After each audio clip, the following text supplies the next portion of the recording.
como educadoras también, con Candy compartimos esta profesión tan hermosa.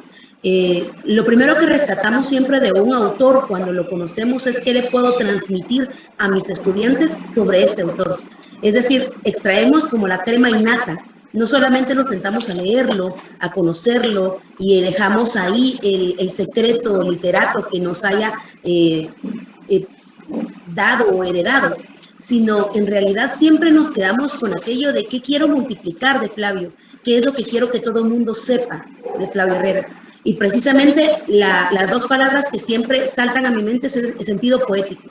El sentido poético que tiene Flavio Herrera en la narrativa, que convierte su novela prosaica en algo mucho más allá, que no solamente se queda en descripciones largas o en descripciones del trópico, que bien podría hacerse solamente a través de largas oraciones gramaticalmente construidas, sino él lo hace incluso a través de oraciones tan cortas, interrumpe relatos.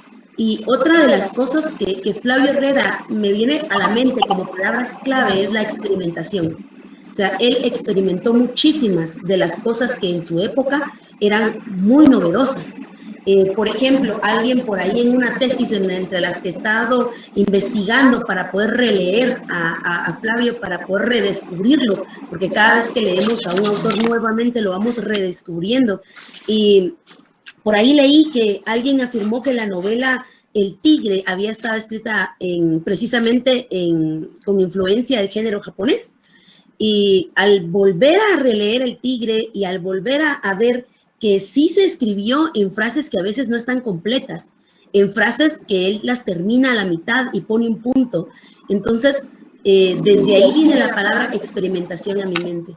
Yo creo que la herencia literaria que Flavio puede generar a través de diferentes generaciones, y creo que este es uno de los objetivos de este conversatorio, volver a traer a la mente a Flavio Herrera, volver a ponerlo al frente en nuestras libreras, volver a leerlo y encontrarnos con él, precisamente es que la herencia literaria, una de las tantas que nos ha dejado, es haber cultivado el cuento, que más adelante se volvió un género predilecto para los latinoamericanos.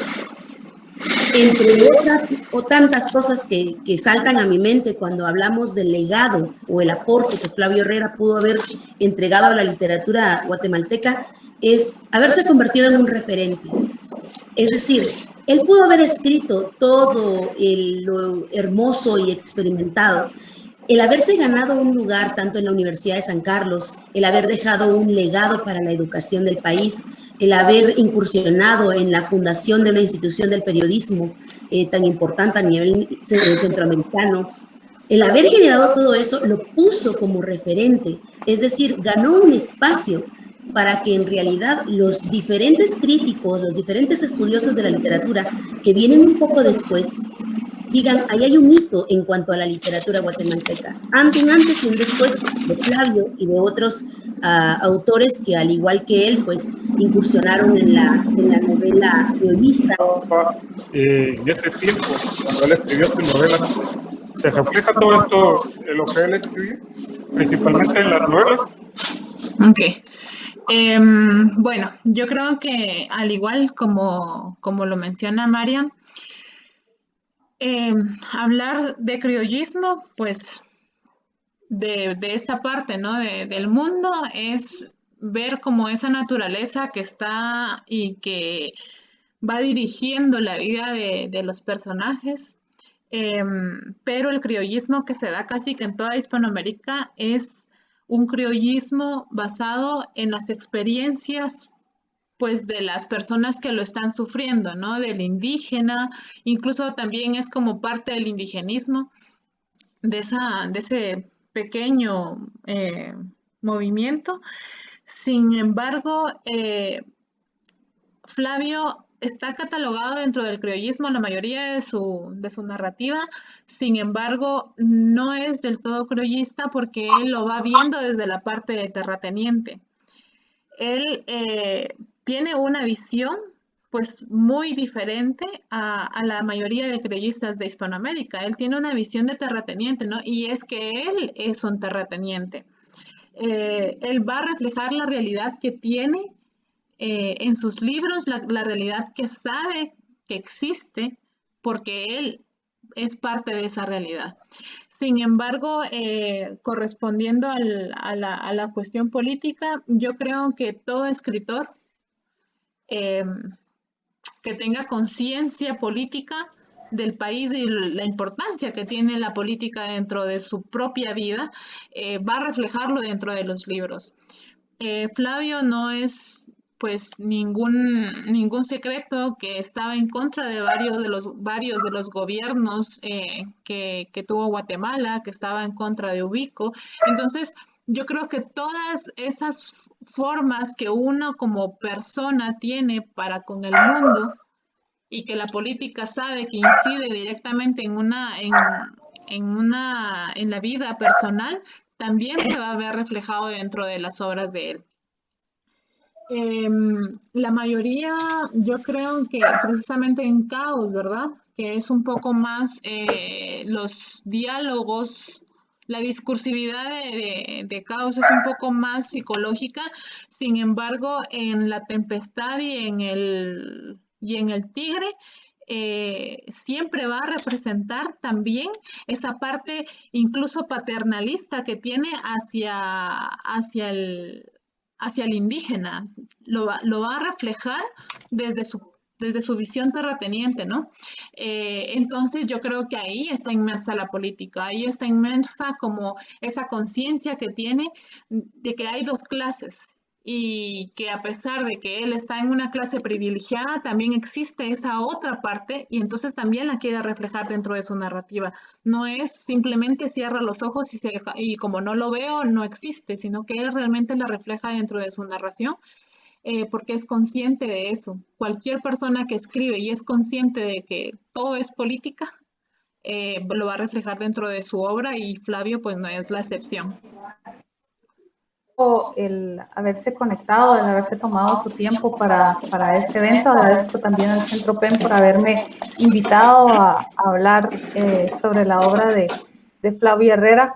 Es un honor teniendo a tantos literatos de peso aquí que nos hayan invitado a nosotras, sobre todo iniciándonos en estos mundos.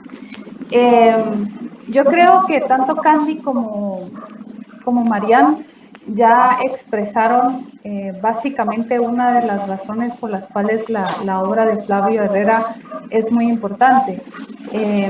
Ambas hablaron del lenguaje poético, que yo creo que es específico en él, digamos, sobre todo en la narrativa. Como bien lo dijo Candy, él trabajó los tres géneros, la poesía, la narrativa y el drama. Y en la narrativa podemos ver cómo el influjo poético se va calando en lo que él nos va narrando, porque no nos quedamos únicamente con una narración, sino que también con un lenguaje cargado de metáforas que nos puede transportar al lugar que él nos está narrando, que él nos está describiendo. Otra cosa muy importante que también mencionó Mariana es la experimentación. Yo creo que eso, para mí, es lo que yo más rescato de la obra de Flavio Herrera, precisamente eso, la experimentación, el hecho que él no se haya quedado encasillado en un solo movimiento que pues en su momento sería el movimiento criollista, sino que se permitió a partir de lo que él conoció fuera, porque él viajó a Europa cuando terminó la carrera de Derecho y estuvo ahí estudiando en Alemania, en Roma y en Madrid. Y entonces él pudo estar allí a principios del siglo XX, pudo absorber todas las vanguardias y todo lo que se estaba generando en Europa.